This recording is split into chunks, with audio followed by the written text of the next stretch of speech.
South Central Rundown. I'm Eric, and with me today is Sam, Lee, Dan, and Ty.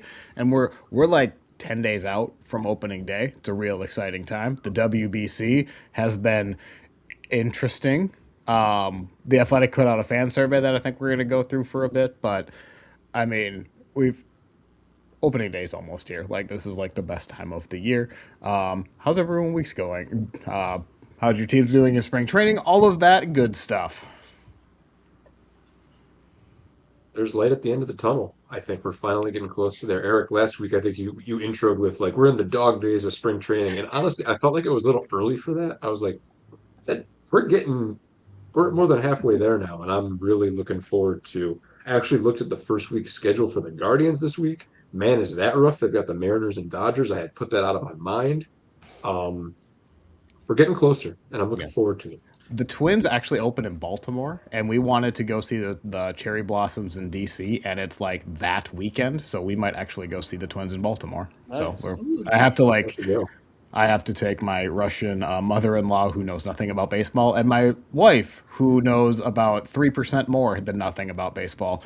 So I have some convincing to do, but I think I can do it because I've never been to It'll Camden Yards, and that would be a lot of fun. it'll be a Well, cultural experience. Yep, that's what I'll say, but that won't. I don't think that'll matter. Can I just get a count? Is everyone going to their home opener?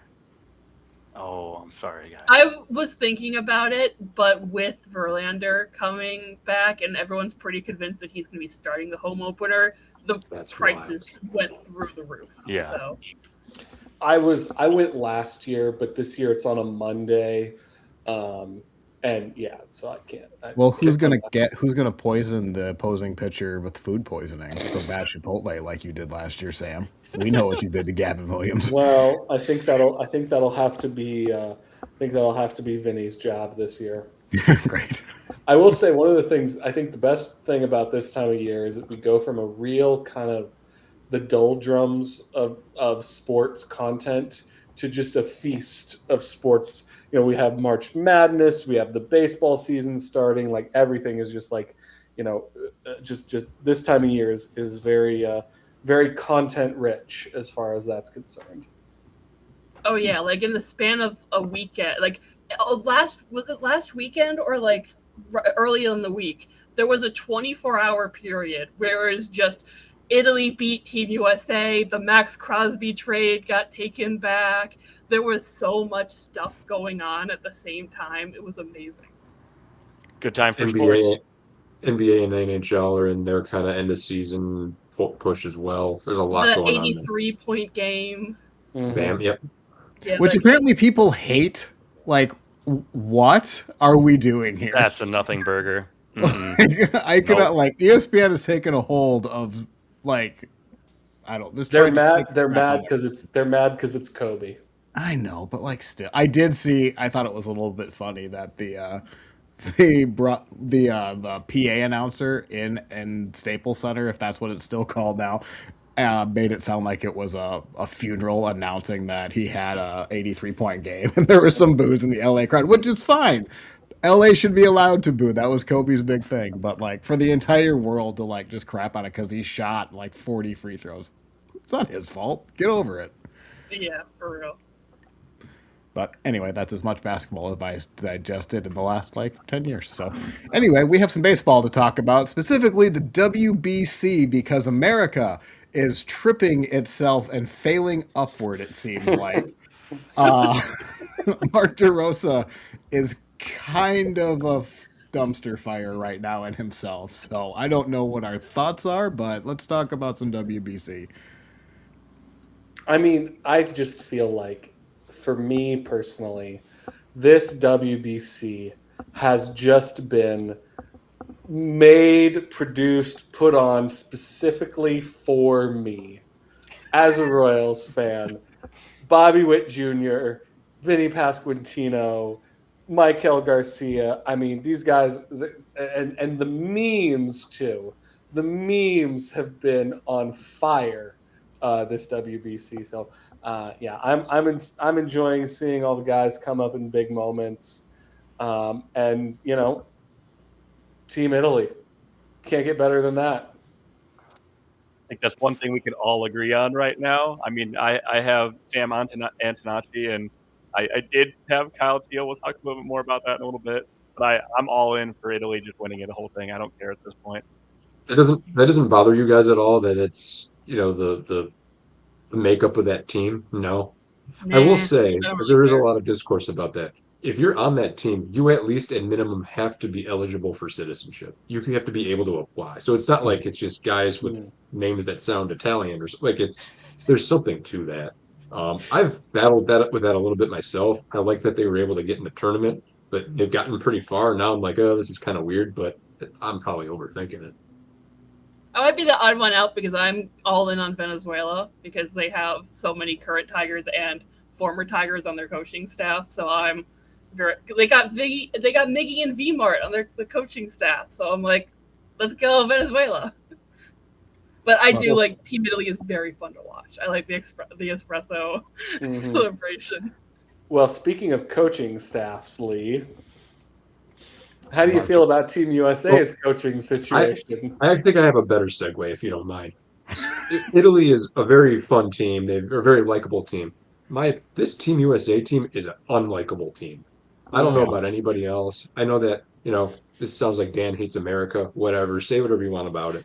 But that team is unlikable. Like, it The feels like vibes they are just decided rancid. they were going to roll out the balls and win the whole thing just because they are who they are. And the manager doesn't even know the rules to the flipping tournament in the first place. What are we doing here?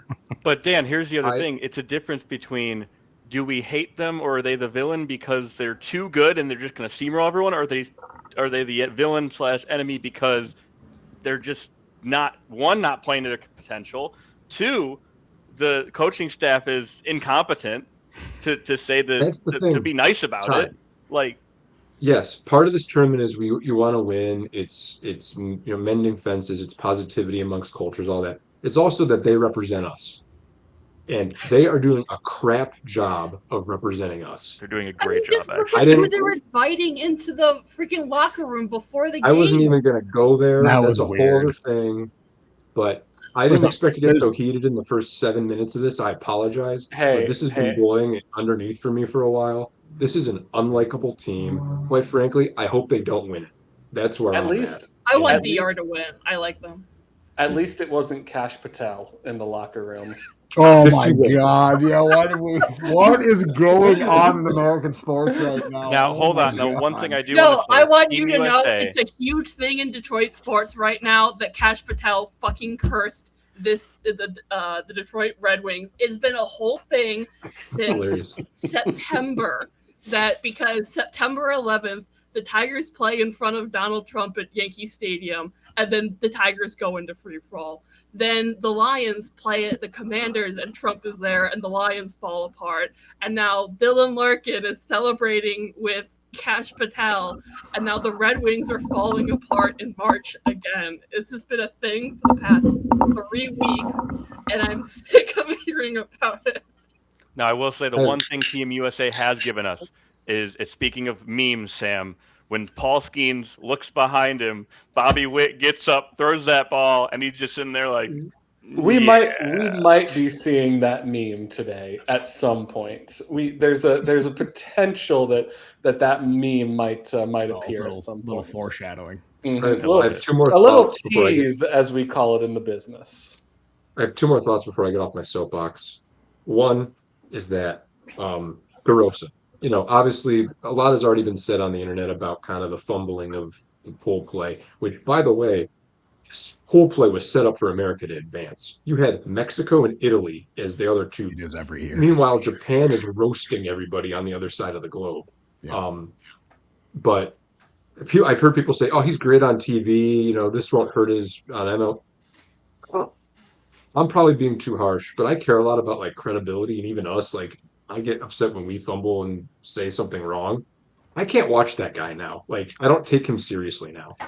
No, I- it's hard to take him seriously. Like I That's saw a tweet that is like, if Team USA doesn't advance to the quarterfinals, I should not have to watch Mark DeRosa for 162 games of the regular season. Like, he's going to be talking yeah. about Riley Green's swing or something this year. I'm just going to be like, hey, look, it's the guy who didn't know the rules to the tournament he was managing. Like he's I going to be think talking about the playoff setup, and I'm like, are you sure do you need to fact check that? He is, I think, forever tarnished by this, DeRosa. Now, again, Yeah. he's a talking head, so, who cares? I think one of the things that I thought about was, I mentioned, like, I don't think anyone could possibly be coming out of this tournament better than Vinny Pasquantino. I don't think anyone's coming out of this tournament worse than DeRosa. 100% agree with that. I had another Yeah. thought. I forgot what it was. I'm good. Thank you. Oh, can we talk about the no handshake thing? Whatever Cal Raleigh has to like, if that was a team vote to not do like handshakes or greetings to the other opponent, they set up Cal Raleigh for failure. Because all he's did, like, if that was the true, all he did is just follow what his teammates agreed to, and he looks like a complete asshole. Everyone else now is like hugging it out, shaking hands. That's the biggest eyewash thing too ever. Like, if you guys are gonna like be all like, "Oh, we're here, we're serious, we're not shaking hands," learn the rules. Right.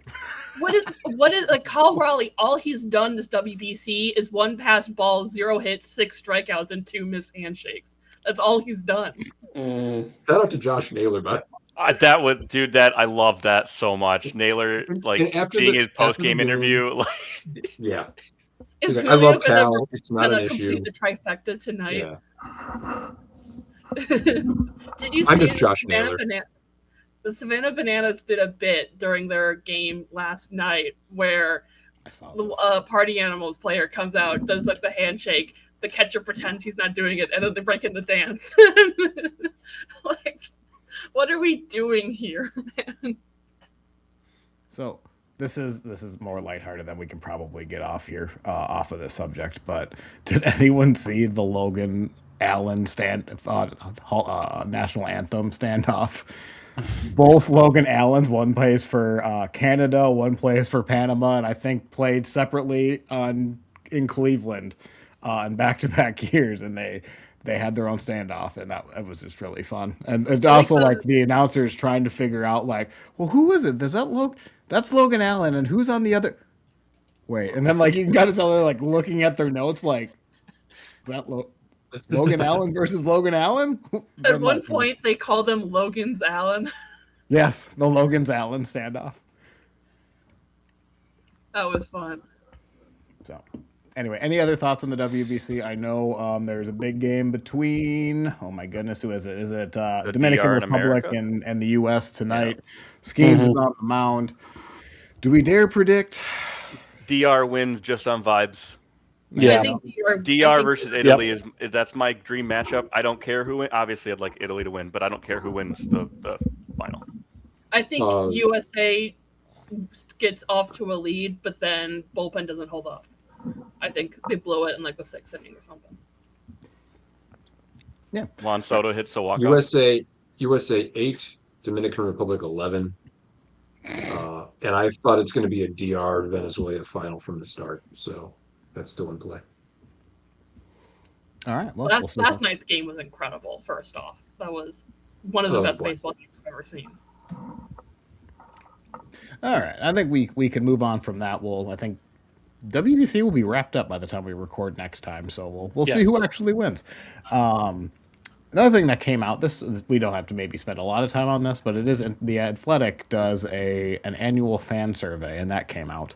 So I thought we would just talk about that for a minute just to kind of get some thoughts. A lot of it is about the lockout and like obviously salary cap, salary floor, so it might be worth talking just a few minutes about. So let's talk about that. Again, this is The Athletic. It was written by Joseph Nesbitt, and it was released about 2 weeks ago. Trevor May also has a good video on. There's a lot of people that have this video out. I saw Brody Brazil has one. Trevor May, obviously, I just mentioned. So thought we would just go through a couple of questions and highlights and just see if we kind of agree.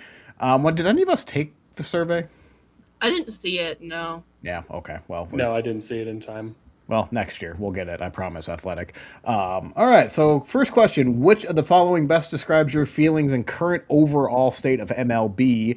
and the highest getter is hopeful at 46%, and then above that is enthusiastic.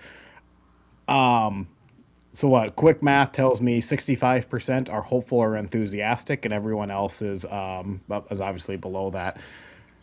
I think that's kind of like that. That has to be good news, right? No. Yeah, it's hard to compare because I guess the last one was taken during the Yeah. lockout, so it's a bit skewed in that sense. But even But then, I for that, for it to like bounce up, because I know it was during a lockout, so this isn't a complete apples to apples comparison, but it is. That could only be good news if 3 years after what was already a kind of a, we'll say, a tough negotiation. We'll see what this year does, but I don't know. I feel like that's better news than not. Now, when we talk about the last survey, was that before the pitch clock and extra innings rule? Pre-pitch clock, post extra innings rule. Okay. The Manfred man was not a thing. Because it did seem like, at least, and I agree, 5 hour games were definitely weighing on people. It just wasn't enough Yes. going on to Yes, warrant that. that pitch clock helped my viewing experience, and Pace I'm of a play is so much. we're all hardcore baseball fans. We're watching regardless. But like, I can't imagine someone who's like has 1 foot in. That had to have been brutal just to watch. Yeah. No, there have been multiple. I talk about baseball all the time at work, but like I've told people about the pitch clock and it speeds it up, and they're like, "Oh, well, maybe I'll actually watch the baseball Yeah. now," because they talked about before about how long it was. And I'm going to be completely honest, watching the 15 inning ALDS game completely changed my mind about the Manfred runner. I'm like, okay, you know what? I get it. This would be really annoying during the regular season. I'm like, Great all for the right. playoffs, but not for April. Yeah, I'm like, you know what? I get it. Maybe the Manfred runner is a good idea. I appreciate that because I'm somebody else that gets side-eyed for liking the man on second base in the regular season, and there you go. I But still say maybe push it to the 11th, but I'm like, yeah, I get it. yeah, I would say put him on first because like I do hate that literally. I know it's the purpose of it, but I do hate that literally like any single can end the game. Like at least like make the pitch I think like putting make, him on make the other first team earn it a little bit.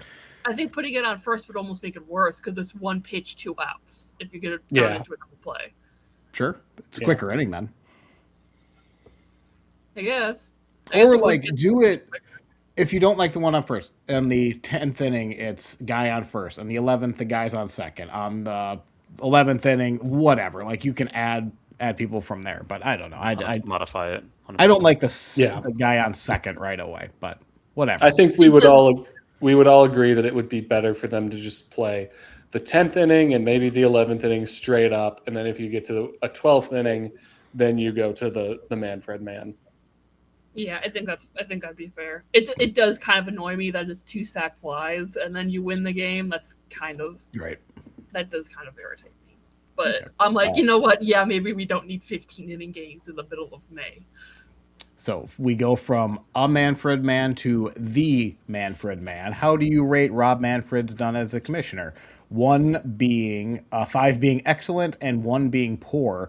And 42% went 3. He's been fine. 20% 4, and then 5% is number 5 is 2%. So, I mean, I don't think this is shocking, but what do other commissioners rank at in sports? Like Goodell isn't getting a 20% of a 4. I think he's better than a lot of the other sports commissioners, but he's still not great. I think But at the end of the day, he's just delivering the message that ultimately the owners want, and then trying to meet the Players Association in the middle, I guess, or somewhere. The commissioner does not work for us. Right. yeah. He is hired. I will say, like, yes, he's there for the owners. He has done a good job. Like, I love the pitch clock. I love the stolen base rules. I like all of these good. What really set him off on the wrong foot was the Astro scandal. That I was going to mention that. Yeah. If that didn't exist, or he would have actually put some teeth into a penalty, you probably could view him a little bit more. But yes, he is definitely I don't believe he's done a good job dealing with the union. He's been pretty quick just to implement things without the union's input, and thus where we're at. He's also been negotiating against the union since before the 1994 strike, so he himself is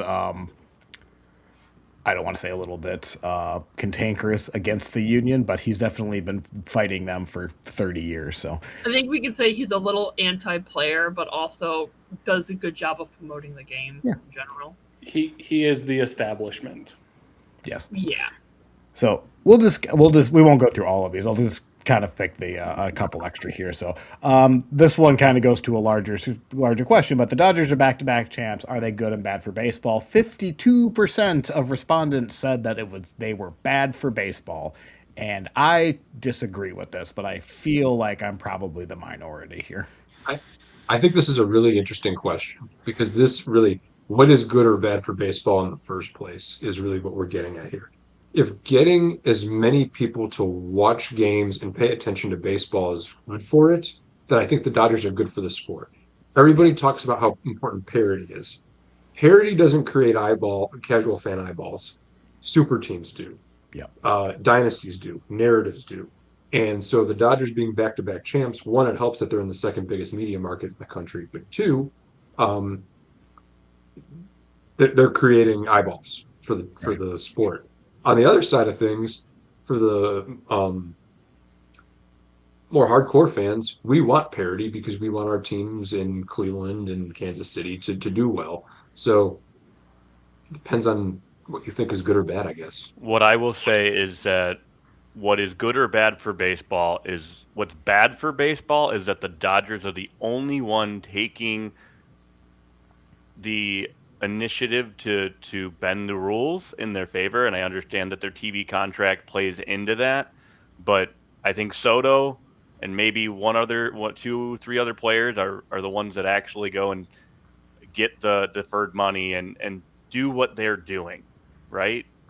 Other teams could do it more, and I think that's what's bad for baseball. I think the thing for me is when everyone can look at a Kyle Tucker going into the season, everyone knew he was going to the Dodgers. And what did he do? He went with the Dodgers.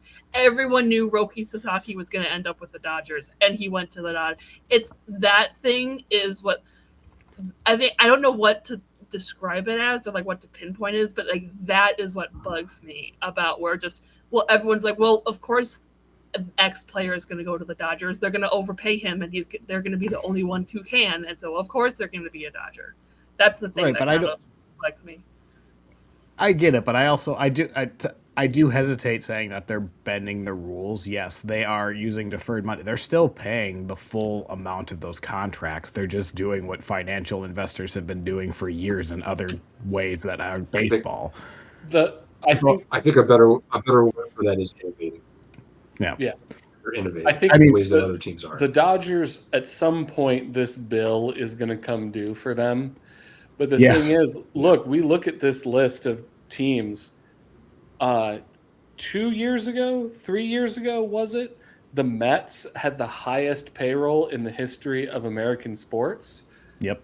What have they done with that amount of money? Like, and for I guess we're only annoyed about it is that because they're winning. That's really because the Dodgers are doing it successfully. And I think my thing is, if the Dodgers had just had a clean sweep of the Blue Jays in the World Series, I would feel a lot different about this.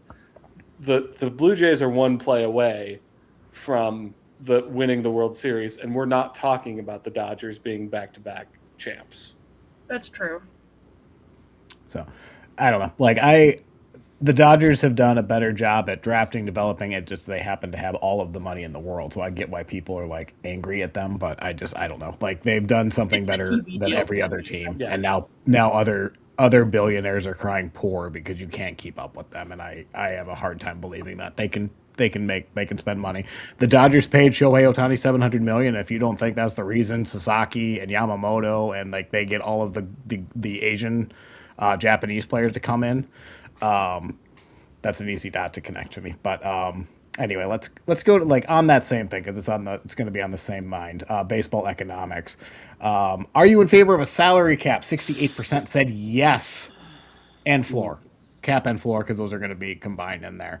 Anyone else on team salary cap and floor? Because I am. Like I know I just I said I am. don't blame the Dodgers, but something needs to be implemented, not for the Dodgers, but for the other teams on the other extreme of that list that I- are under $100 million. I think I that's an think we need a interesting. floor, and in order to get a floor, we need a cap. So Yes. I think we need a floor, and like we're not going to get one without a cap as well. So therefore, Right. we need a cap. The I think only that's way an it works. interesting thing that you just said, Eric, the way you put this, and sorry for talking over you, Ty, but I want to talk about what you just said, Eric. Something needs to be implemented. Mhm. And this question, yes, this is a question. Are you in favor of a salary cap with a cap, or a salary cap system with cap and floor? You could ask a similar question, and you could say, does MLB need a stricter salary system, or Right. does MLB need a more robust, payroll restrictions or something Even just along those lines? do they need to rework their free agency? I think would probably Exactly. be because like salary cap. That's what everyone has as the solution. There are like I don't care what they do, but They if need you to fix can't something. get the bottom 10 teams to spend 50% of their revenue on players, the union's getting screwed. Yeah, and I think the question that could be asked here is just a very simple, does something need to be done? Yep. And I think almost every single person who watches baseball, who's a fan of baseball, would say, yes, something needs to be done. Yeah, I think that's a very fair way of looking at it. It's just like I don't know what the solution is, but there needs to be a solution, and if a salary cap is it, then that's fine. The only I think issues we're looking in the wrong place. Let's go tie the, it. Go the ahead, only Ty. issues I have with this system is that it doesn't fix the entire budget being spent on one player. That doesn't Sure. solve anything. And two, I know incentives are already built into contracts, but if that was across the league, like you have to give someone $10 million if they win the MVP. When you make the performance of players year over year, make them earn the money that they're making, the sport should be more competitive. You don't people talk about, oh, well, they're going to go and have a career year the last year before their free agency. Okay, well, what if it's every year you have to do that? So just saying, for example, like Mike Trout, he wouldn't be earning what he's making right now if it was an incentivized system. And honestly, is he worth what I don't know. He's in the 25 to $30 million range, right? Like, is he worth what he's being paid right now? Right. And I think that's bad for the sport. And I understand having the face there and all that, but he would have made what he was worth during his peak window. And I think that's where my argument with an incentive system and not the salary floor and not all of this, like, once again, until you're paying players what they're worth year over year, the system is not fixed. Yeah, I don't know if like that's just free agency though, because you're going to get the biggest. Whoever is the highest bidder is by default overvaluing that player than literally everyone else, and Right. like Tarek Skubal is a great. We're going to talk about him ad nauseum, right? Whoever is going to pay Tarek Skubal $500 million is going to regret that deal at the 10th year. You're going to get all of the value of that contract in the first 3 to 5 years, and you hope you win a World Series. That's why you're signing Tarek Skubal to 10 years. Because you hope the first 5 is fantastic, and the last 5 is not a disaster.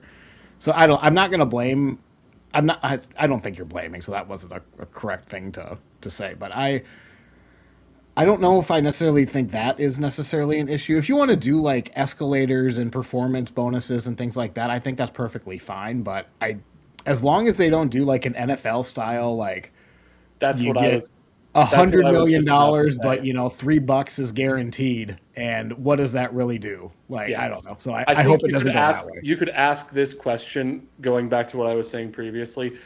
Do you want MLB to be exactly like the NFL with its salary cap? And I think the results would be flipped. I would think 68% of people would say no, that we don't want it to be exactly like the NFL, where you sign a 3-year deal, but the team can get out of it in the last 2 years. So really, it's just a 1-year deal, and that kind of crap is I think people A, don't understand it, and B, it just muddies the water. Last note on the issue is just look at Steph Curry, look at Patrick Mahomes. You can't build a team around them because they're so expensive. Right.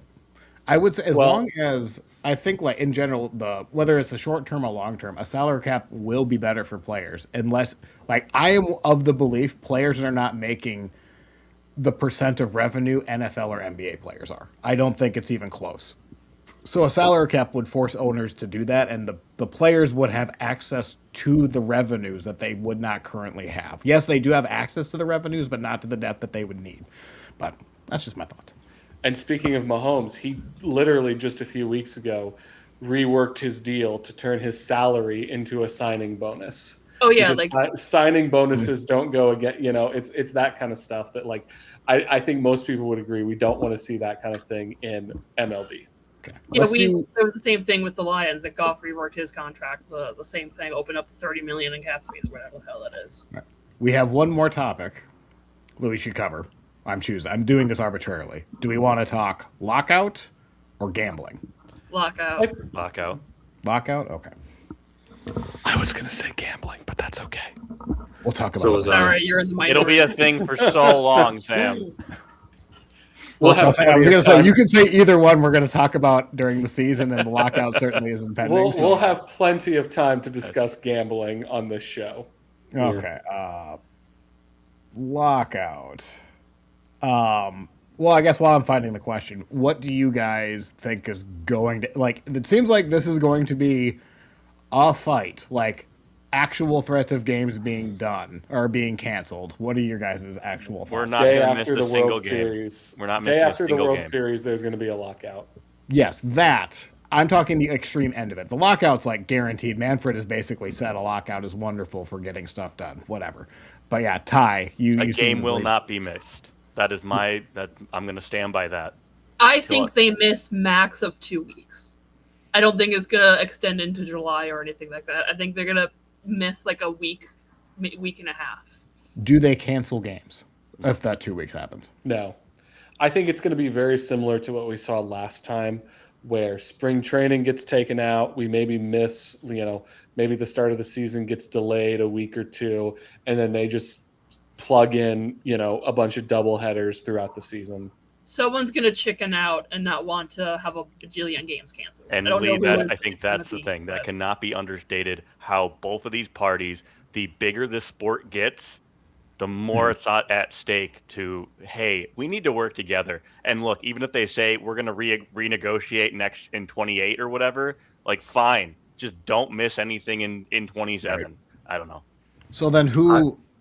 Go ahead, Dan. I'm not as optimistic here. Don't get me wrong. I don't think we're going to miss a whole season or anything like that. But I think it's been long enough since our last real catastrophic work stoppage that both sides here are going to dig in their heels and they're not going to want to compromise. And they're all making a boatload of money that they can live off in the meantime. They have reserves in the bank. And I think it's going to be a while, quite frankly. And I think it's a shame because I don't think this is really a player versus union issue that's causing this. I think we've got some really wealthy owners and some less wealthy owners that are still wealthy, but I think this is an ownership side thing. And Eric, I know I've heard you say that before, but I really think that's the crux of this issue. Right. But the owners want to make it, well, the players have to give something up, and that's really what it should be about. But I think what'll be interesting, also just because I found the question, will MLB miss games in 2027? 77% of respondents said yes. So they agree with Dan. I don't know. I kind of go back and forth on it.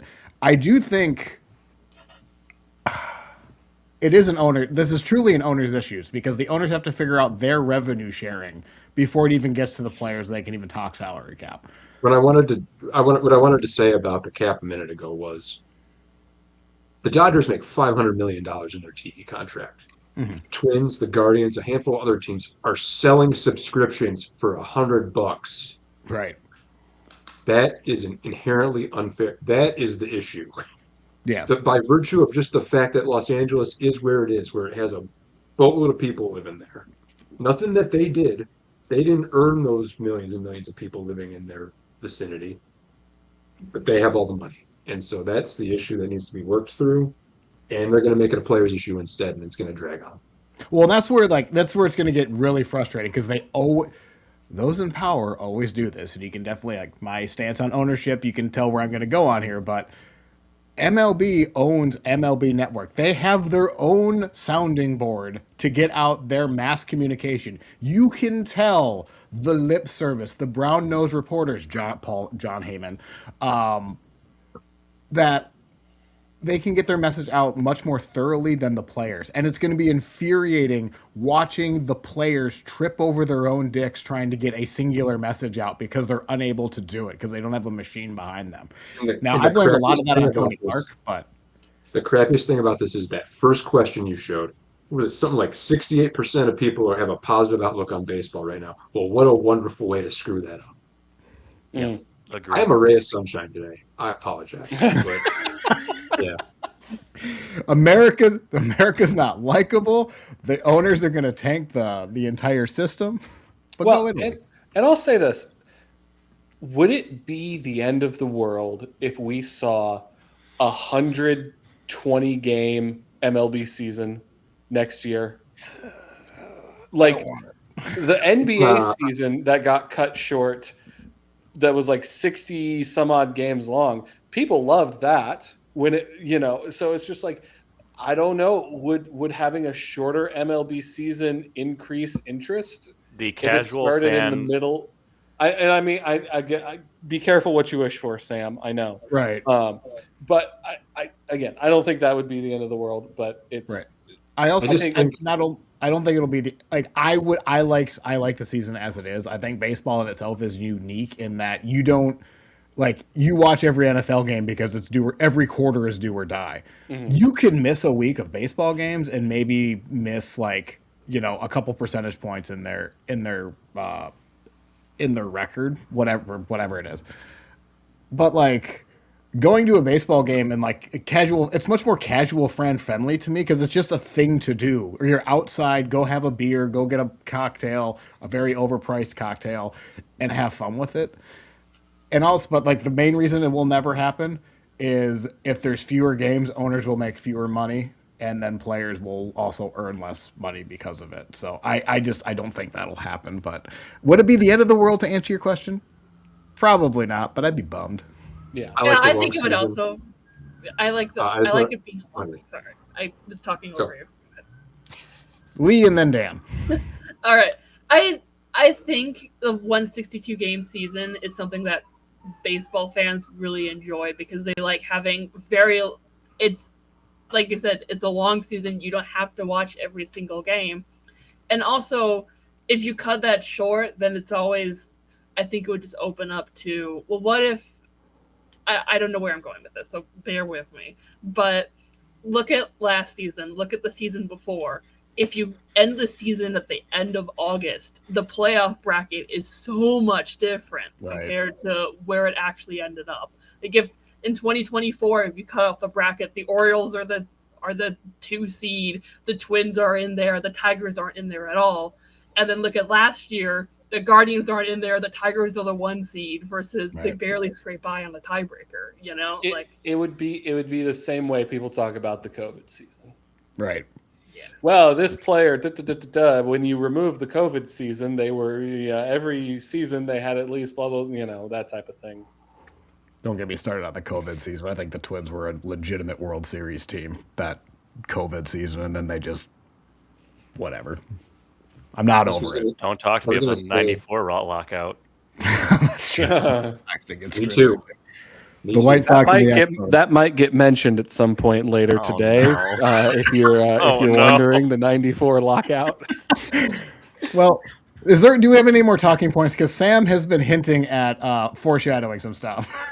I just don't think the league can handle the bad press. They've done a lot to rehab their image over the last few years. Any excuse to bash the sport is not this is not the time for it. Yeah. That's all. I think that's Also, good. they're going to be negotiating TV contracts in 2028. They're going to want as strong as viewership in these next seasons going up to it to get the biggest amount of dollars. So I do think that I think someone's going to talk me into they're not going to miss any games, but I'm a little skeptical. I don't know what to think anyway. Ty, and then we'll talk Royals. So for my White Sox fans and for people who are scared of Kyle Teal, we do have an update on him. He is out for 4 to 6 weeks because he slid in a little hard to second base. Or no, I'm sorry, he was running. He was running from first to second. Number one comment on a r/White Sox post was, how do we not lose people running first to second? That'd be great. Luis Robert Jr., rest in peace. I do want to say that the opening day roster will now have Corey Lee and Edgar Caro. I will say my personal take on it is Kyle Teal. If you ever see this, take the time to get healthy. Don't play a game until you are 100% healed, because the season is not worth dying over. What was the injury again? I want to say it was a hamstring strain. Yep. Yeah. That is exactly what it looked like. Yeah. This is unrelated. It's not really unrelated. Royce Lewis has had hamstring issues, soft tissue issues for a minute. He went on a rehab assignment 2 years ago with a hamstring strain, and he stole a base in his first rehab assignment. And when the Twins beat runners interviewed Rocco, the Twins manager at the time, and said, "So what do you feel about Royce stealing a base?" And Rocco looked at him like, "He did what?" I'm going to go call him right after this and tell him to never do that again. So, it's like all the Tigers fans with Carey right now. It's like, stop trying to run out triples. You're going to hurt your hamstring. And I get it for Team Italy. Once again, I fully support them. Now, I do want to call out Corey Lee. This spring training, okay, umbrella, spring training doesn't matter. Corey Lee, batting average, 385. On base, 529, slugging, 731 for a 1.260 OPS. He's trying his butt off to try to make this team. So if there was any time that we were going to lose a catcher, this is it. Okay. And that's all I had. Thank you. All right. Well, Sam has done plenty of foreshadowing in the last couple of last half hour or so here. So the majority of this episode, we're actually going to be talking about the Royals and their season preview. And Sam, I'm just going to turn it over to you. All right. I've got my screen shared here. Oh my God, we have another middle school presentation. We're going to talk. Oh God. Kansas City Royals 2026 season preview. AL Central Rundown podcast. Thank you. This is for presentation for my 9th grade social studies class. Let us begin. So this year we got a lot of things that we can discuss, but I think one of the things that I'd like to do is let's take a little step back and let's look at the past a little bit to try to understand what's going on with the Royals right now. So the Kansas City Royals were established in 1969. Oh They were an expansion team along with the Seattle Pilots, among others, that season in 1969. First season, not too bad. They went 69, 93, and 1. Nice. I don't know why they played an extra game in that Or first how it was season. a tie. Or why it was a tie. Maybe that's why they played an Look extra that up, game. actually. You talk. I want. But anyway, 1969, pretty respectable, I'd say, for an expansion team. By the way, this is something that I learned recently. Lou Piniella won Rookie of the Year for the Royals in their inaugural season in 1969. That is a true statement of fact right there that I did not know prior to that. First couple years kept their heads above water, pretty respectable. First winning season in 1971. Went on to win 91 games in 1995, but ultimately missed the playoffs that season. But the reason why I mention 1975 is because that is the same year that a young man by the name of George Brett came onto the scene with the Kansas City Royals. 76, 77, and 78 made the playoffs all 3 years. All 3 years lost to the Yankees in the league championship series. After that, they had a little step back in 79 and then finally broke through in 1980, making the World Series, but ultimately losing to the Philadelphia Phillies, which is where we get this great photo of George Brett and Mike Schmidt at third base here. They look like they should have a buddy cop show. Oh, absolutely. Absolutely. But anyway, lost the World Series in 1980. And then 81 through 84 took a little step back, not quite as much success. But that gets us to World Series time, baby.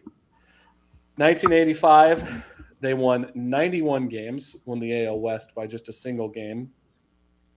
Came back from a 3-1 deficit in the ALCS against the Toronto Blue Jays.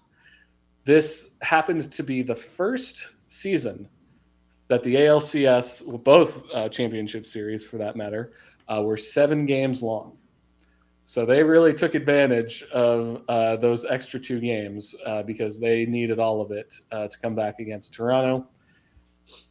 Came back from a 3-1 deficit likewise in the World Series against the St. Louis Cardinals. I think they're maybe one of 2 teams that's ever come back from multiple 3-1 deficits in a single playoff run in American sports. And then I have right here, this is a little truism that kind of gets said a lot on Kansas City Royals sports talk radio, which is loser fans and loser organizations complain about referees and umpires. And to that matter, even more loser fans and loser organizations complain about umpires 40 years later. So there's that for you. And now, that was fun. We had our World Series time. Now it's time for the wilderness years. Graphic design is truly your passion. It is. I really wanted to use this old school Royals logo, and it got stretched too much, and I just decided to use it. So, I mean, I noticed the logo was a bit stretched, but the watermarked photo, like right next to it with the trademark still on it, like, and the caption at the bottom of the photo too. Yeah.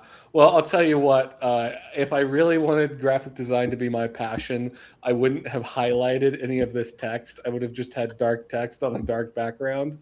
But anyway. Highlighting that does it for me. Anyway, we have the wilderness years. After that World Series win, the Royals failed to make the playoffs for 29 years. They had 7 winning seasons from 1986 to 2012. And then, of course, if the strike didn't happen, the Royals were right in the thick of things in that 1994 season. They were 4 games back of first place when the strike happened. And who knows what would have happened, but obviously The White Sox they were won.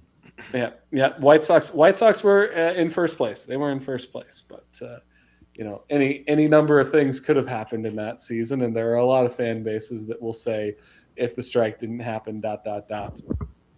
So I went through here and did some really intense data journalism, and I determined that the Royals had a record of 1,942 and 2,361 from 1986 to 2012.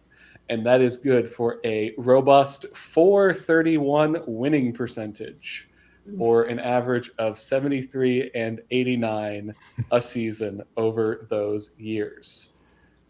Which, I'll say it, that's honestly better than I thought it would be.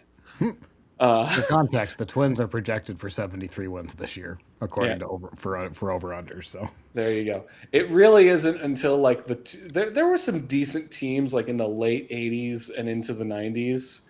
It really isn't until you get to the 2000s where you start seeing, 95 and 100 loss seasons 2 and 3 years in a row. But anyway, now we get to wait, what? ... Yeah. So 2013, all of the pieces get put into place. They have their first winning record since 2003.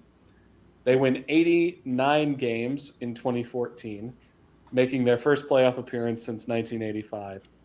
They had an amazing comeback victory, which you can see memorialized right here in the bottom right-hand corner. Amazing comeback victory against the Oakland A's in the wild card game that season. And then, as we all know, took that all the way to Game 7 of the World Series. This was magical. This was something that no one expected. This was something that people thought would never happen again. My father legitimately cried when they made the playoffs this season, and when he was in New York City and went to bed while this wild card game was going on, and then woke up to the delight of seeing that the Royals had actually pulled it off. And then anyway, Game 7 of the World Series obviously didn't work out. And at the time, a lot of people were saying, "Oh, yeah, we're going to be back. We're going to make it back. We're going to be there next year."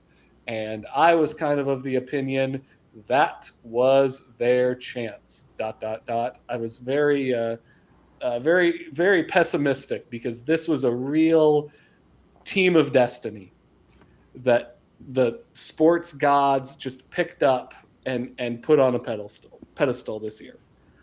And it's hard to replicate that. But I was wrong, because it's time for World Series 2 Electric Boogaloo.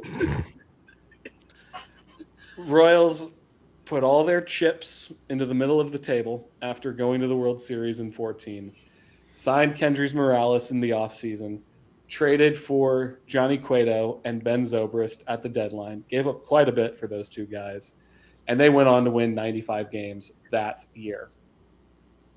Made the playoffs again. They had another miraculous comeback against the Astros in the divisional series. Of course, after the Royals beat the Astros in this series, the Astros needed to, resort to some more desperate measures to get things done in later seasons. But then the Royals went ahead and beat the Blue Jays in the ALCS, took it to the World Series.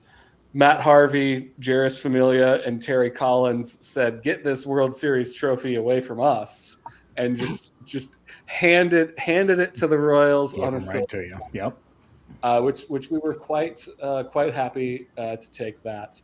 Here's a photo of the World Series parade. I'm somewhere in here. I'm not exactly sure where, but I was a senior in high school when this happened, and this was very significant because this was the first time that anyone in this town had won anything for 30 years, and we kind of sure Sporting KC had some championships, and soccer is a thing in Kansas City, but seeing the Royals do this, it really brought people together in a way that, Kansas City is divided in a lot of ways, both literally and figuratively. And there were a lot of people who hadn't watched a baseball game before and probably haven't watched a baseball game since, who really came together for this. So this was something special. This really meant something. And obviously we know what the Chiefs would go on and do a few years later. But this was something that no one ever thought would happen. And I think that was probably the beginning of a real kind of sports-wise and just in general, a kind of resurgence in the city of Kansas City. So that was a very significant event. But anyway, then there's going to be a little World Series hangover after that. Tried to stay relevant in 16 and 17. Made some really bad moves during the trade deadline in 17. They were pretty close, and ultimately it just did not end up working out. And I think one of the things that really put a damper on things was the death of Giordano Ventura. That was, I think, most of those players weren't really the same after that happened. And I think it kind of was like, well, we had the party, now the party's over. And so that year was very somber, obviously. And then at the end of the season, Hosmer, Kane, Moustakis, they all came out at once, took a final bow, and that was the end of this era of Royals baseball. So now we go back to irrelevance. Everyone's gone in 2018 through 2023, obviously with one big exception. But for the most part, everyone is gone. There's a couple hangers on here and there. There's a couple guys who kind of had cups of coffee with the Royals after that and during this era. 74 win was the high water mark for the Royals during these years. Ned retired in 2019. Dayton Moore and Mike Matheny got fired after 2022. 2023, JJ Piccolo and Matt Quatrero take over. And then during this time, Bobby Witt Jr., Vinny Pasquantino, Michael Garcia all make their debut. And you can see right here, this is a photo of Bobby Witt Jr.'s first big league hit, which was, of course, a game-winning RBI double on opening day against the Cleveland Guardians. Then, of course, we've still got the captain, Salvi. He's still kicking around. And then that gets us to today. A competitive team. And yes, ladies and gentlemen, that is a photo of George Brett and Michael Lorenzen celebrating the playoff appearance in 2024. 30 win improvement in 2024. They go from 56 wins to 86 wins. They make the playoffs, win a series against the Orioles, and then lose in the divisional round. Bobby Witt Jr. lives up to his full potential. Other guys just become really solid players. And then after that season, at some point in March or February, Sam decides to open up Reddit while sitting at the bar at a Buffalo Wild Wings in St. Joseph, Missouri. And he sees a post from a Minnesota Twins fan asking if anyone would like to join a podcast covering the AL Central. And, well, here we are today, folks. And then, of course, after that, take a little step back. The Royals do in 2025. They go from 86 wins to 82 wins. So with that, that is the complete oral history of the Kansas City Royals. Very nice. Very nice. Thank you. But anyway, we'll now get into our main event here, which is the 2026 breakdown. And I decided to do this in a similar way to how Lee did it. So we'll just go position by position here. Before you leave this slide, by a show of hands, who thinks George Brett knows who Michael Lorenzen is in this picture? Does he know his name? Does I think he does because George has a role with the team. George Brett does legitimately work in the front office. So fair enough? I think he does. I think he knows who Michael Lorenzen is. But anyway, before we get into the position by position breakdown, are there any top level questions that anyone has about the Royals before we get going? Nope. No, I mean they were definitely, I will say, a tortured franchise for, like, I'm not a fan of them, but I know, like, for most of my Twins fanship, the Royals have always been we can get 2 out of 3 into Kansas City. Like, that was always like the easy win. So now it bums me out that the Twins are. They were always just kind of there. It was Yes. They're the Sacramento Kings of the MLB. But anyway, so position by position breakdown, we've got the catcher position. Now, Salvador Perez, we know all about him. He is a all-time Royals great. He's going to have a statue one day. He's going to be, have his number retired someday. getting up there, getting a little long in the tooth. He signed a 2-year extension at the end of last year. So he's got this season and he's got next season. And then, TBD from there on. Not for he has. I know he's not a full time catcher anymore. He has aged remarkably well for a catcher. He has, yes, he has. And it helps when you debut at age 20 and you're still doing it at age 35. And I think he has been very much he used to catch almost every game behind the plate. He would put up over 1,000 innings plus as a catcher. Not a lot of guys do that anymore. Salvi was kind of the last guys who did that. But he's been a stalwart behind the plate. And I think one thing is, look, his Gold Glove days, I think, are behind him. He still does have pretty good sort of like framing numbers and caught stealing numbers.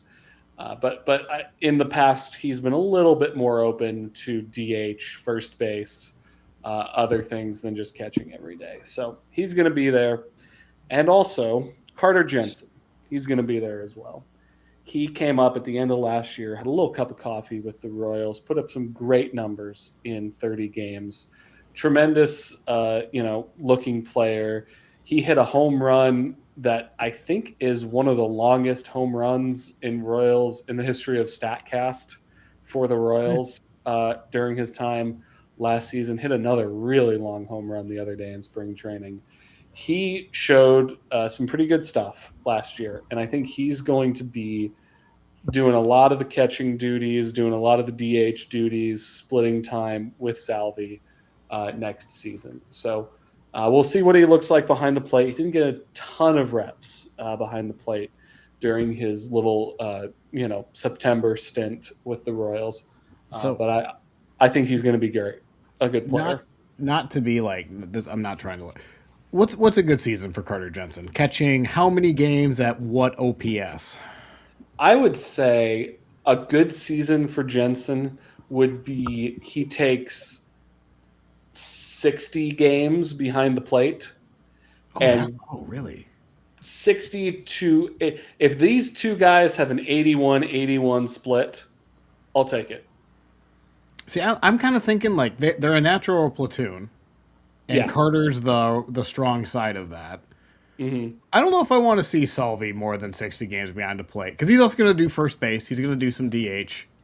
I don't know. Like does anyone? They were a little bit reluctant to put him behind the plate, Jensen, last year.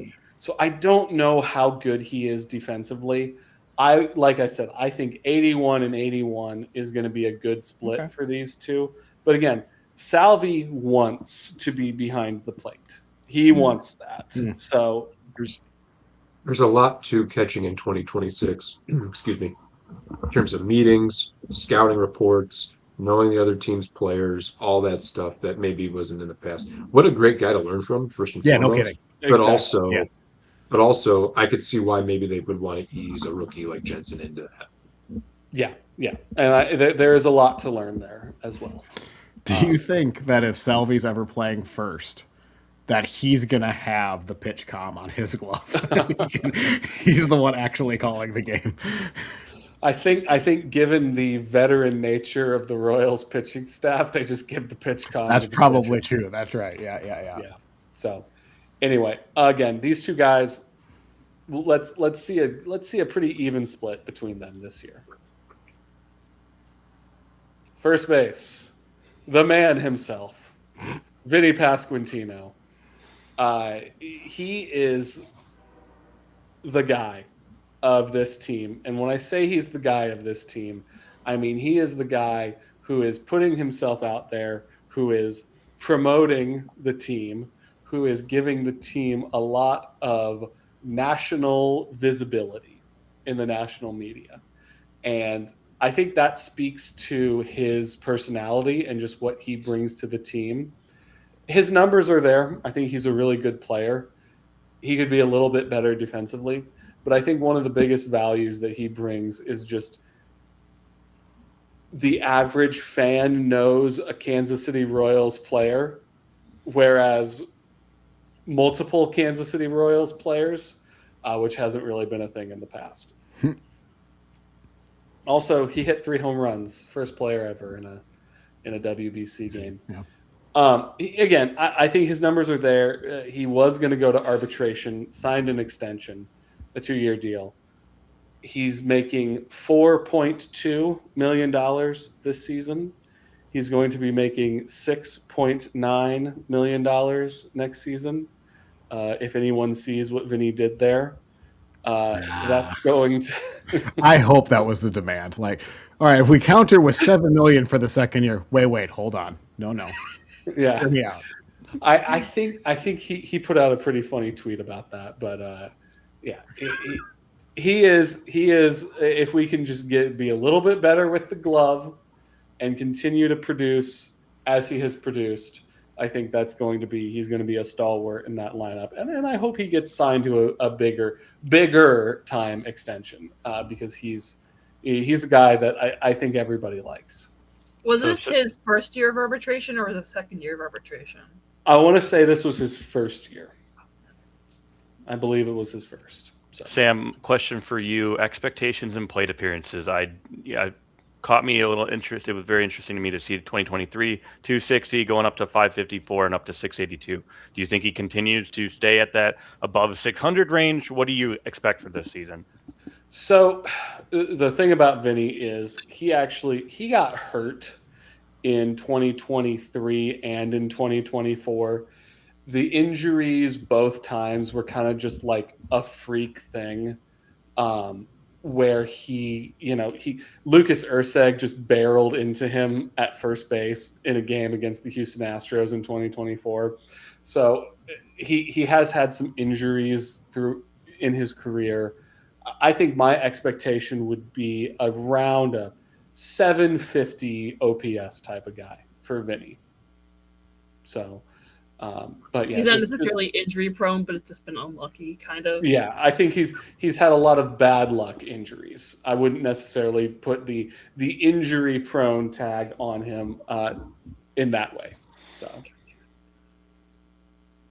second base, okay. Well, I hope you liked seeing good players for the first part of this list. We'll get into some more of those good players in just a moment here. We've got Jonathan India and Michael Massey. These two guys are both second basemen by trade. Jonathan India is going to get the lion's share of time at second base. The Royals gave up Brady Singer for him. They expected him to be a good player. He wasn't a good player. And 2025 did not work out for him. But 2026, we'll see.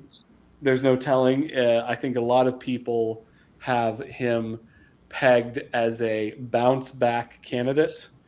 We'll see if that ends up happening. I think at some point when everyone's saying that you're going to bounce back, it makes it a little bit less of a bounce back. He needs to put together a decent season and prove that he deserves to be here. Michael Massey, on the other hand, has had some success in his time as a Royal. Not so much last year, and he's someone who's still kind of hanging around.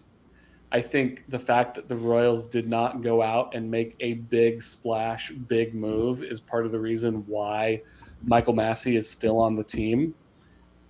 He's doing pretty well in spring training. I'll give him that much. If he continues to put together some, similar production to what he's been doing in spring training in, limited time, maybe we'll see him have a bigger role. But I think these two guys, Jonathan India is going to get the lion's share, and then Massey's going to come in and kind of, be the short side, the weak side of a platoon with these two guys. Second base has been an issue for the Royals for a while. Do you expect both of these players to be on the roster all year? I think India will be on the roster for the whole year. Okay. I think India, again, the Royals gave up an asset to acquire him. And they gave him $8 million in the offseason, 1 year, $8 million deal, a prove it deal, a prove it deal. And Massey, on the other hand, has shown some decent pop, some decent ability in limited time in his career. Could he be potentially a sweetener to a trade at the trade deadline? Could he potentially be throw a guy in there if the Royals want to make a last minute move? I could see that. But I expect India is going to get a full runway and he's going to be on the team. Not for that. I just looked at their. I looked at MLB Pipeline. There is like no reinforcements. Everyone's in rookie ball and like single A. The closest they have is Daniel Velasquez in Double A, and he's a 40 grade prospect. Not a great hit or power tool. He's a speed and defense guy. Nope. Is there? I know you're going to talk about third base later. Is there a possibility that if you have someone else that could play third and Garcia move over to second? Because I know he's utility, and I don't know how much he's played second at. Garcia, I think, can play all around the infield. I would not be surprised if Jonathan India really doesn't work out. I could see the Royals trying to upgrade at some spot and then move Garcia over to that second base spot. I think the thing that Garcia has is he won a Gold Glove at third base. Right. And it's difficult for someone to win a Gold Glove and then you just immediately move them to a different position. So I don't think Garcia is going anywhere, but I could potentially see that. So anyway, there's second base. Now, well, how much time do we need to spend on this, guys? Bobby Witt Jr. is the guy of all guys as far as players in Kansas City are concerned. And if you want to have a fun time looking at a Savant page, just pull up Bobby's Savant page. Could he walk a little bit more? I guess. Yes.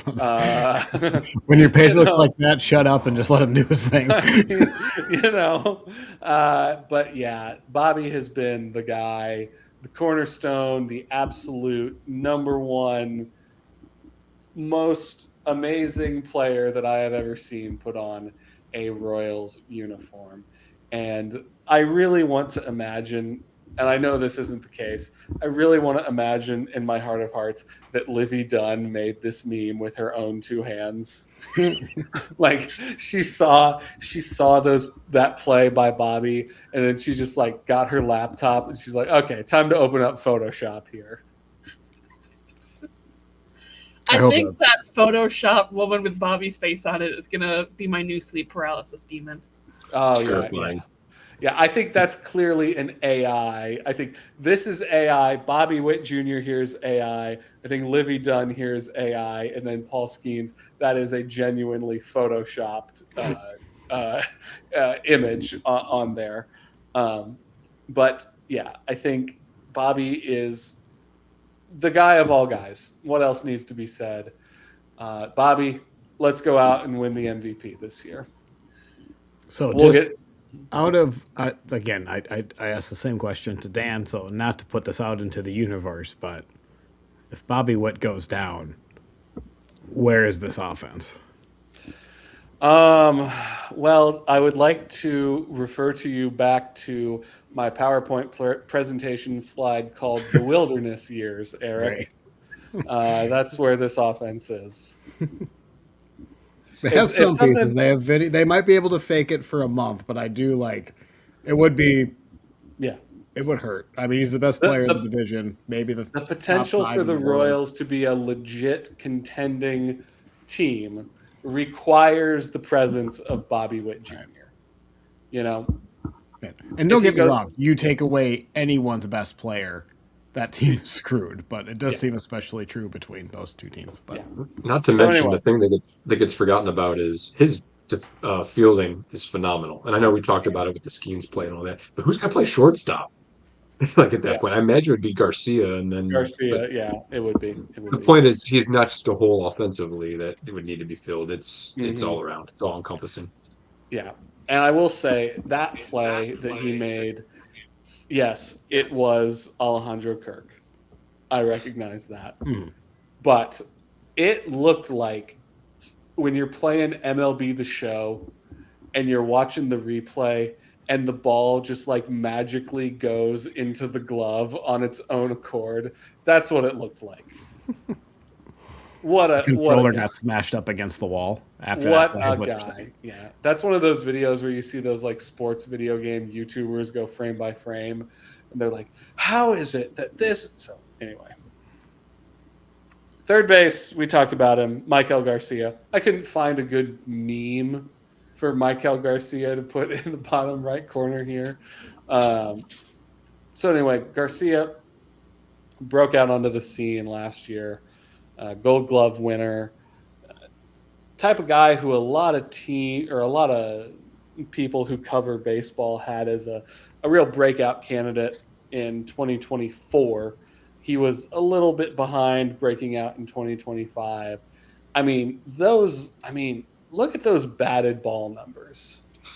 Those are some pretty. I know we just admired Bobby Witt Jr.'s baseball reference page, but you look at like squared up percentage, you look at the exit velocity, you look at all these numbers that he's got on this page. That is quite an impressive set of skills right there. I guess my one thing is just because looking at the raw stats in terms of like how big of a jump he truly made between 24 and 25 or just 23 and 25, how concerned are you that 2025 was an anomaly? I mean, we've seen these all the time. I guess if you had to, scale of total anomaly to complete breakout, where would you put Garcia, in your opinion? I would say that it is a genuine breakout. And I think part of the reason is that when you look at these numbers, he's not outpacing bad batted ball numbers. He's not someone who's getting on, a lot of, infield singles. Like he is legitimately hitting the ball and hitting the ball well. And obviously, there's always a chance that someone is going to take a step back and have regression. He finished 7th in MVP voting this year.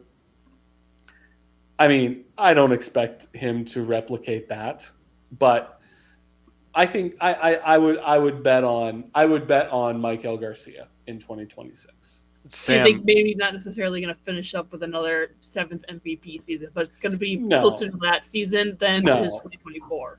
Yeah, I think it's going to be closer to this, closer to a all-star level player as he was last year than what he's done previously. And Does- not for nothing. With his defense, he doesn't need to have an 800 OPS to be a very good player. Even if he's just purely league average, he's still going to be a well above starter. Yeah, for sure.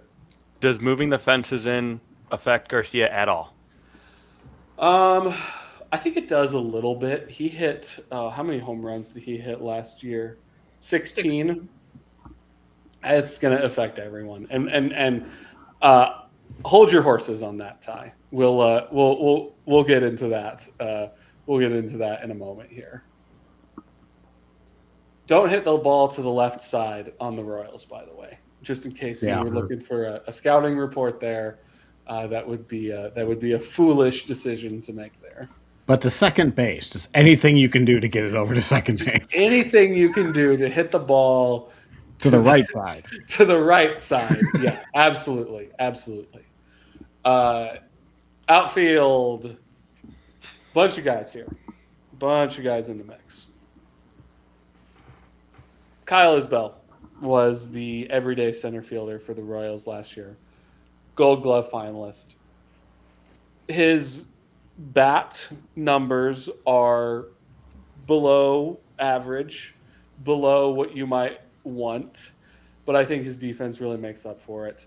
I think he's going to be out there. We're going to see a good helping of Kyle Isbell in 2026.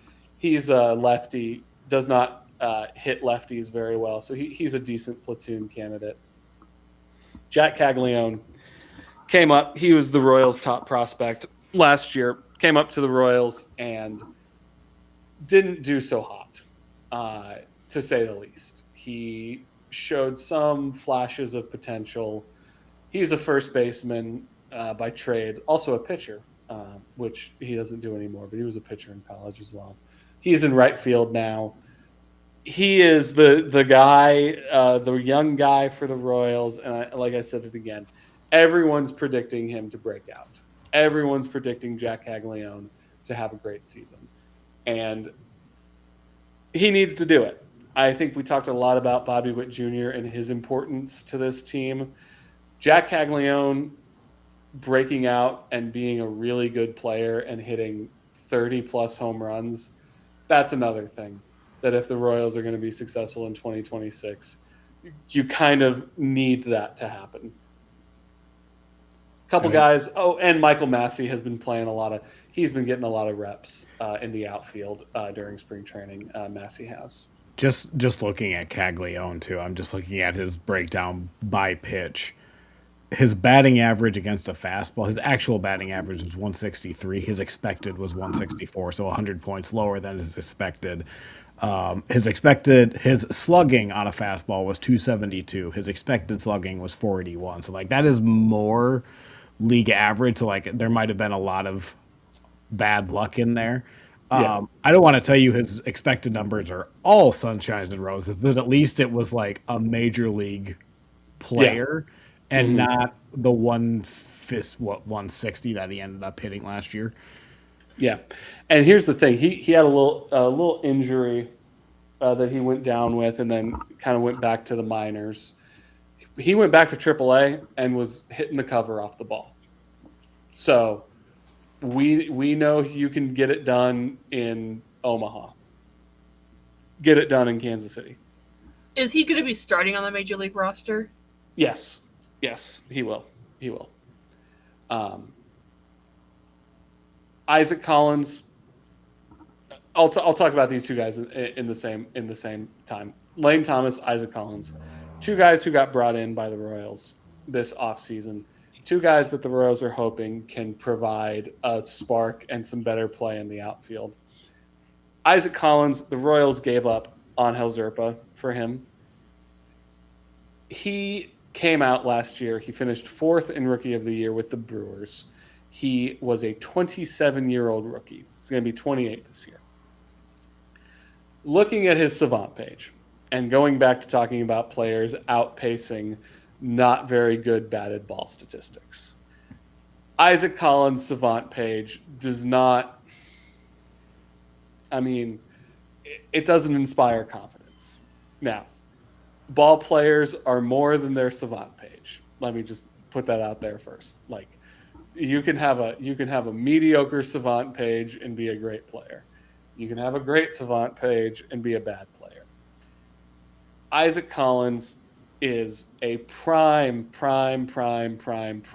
example of someone who could really take a step back, of an older rookie who kind of played over his skis in his first year, comes to the Royals and doesn't work out. But that being said, I've seen a lot of people on the internet and elsewhere who think that Isaac Collins is a really good player.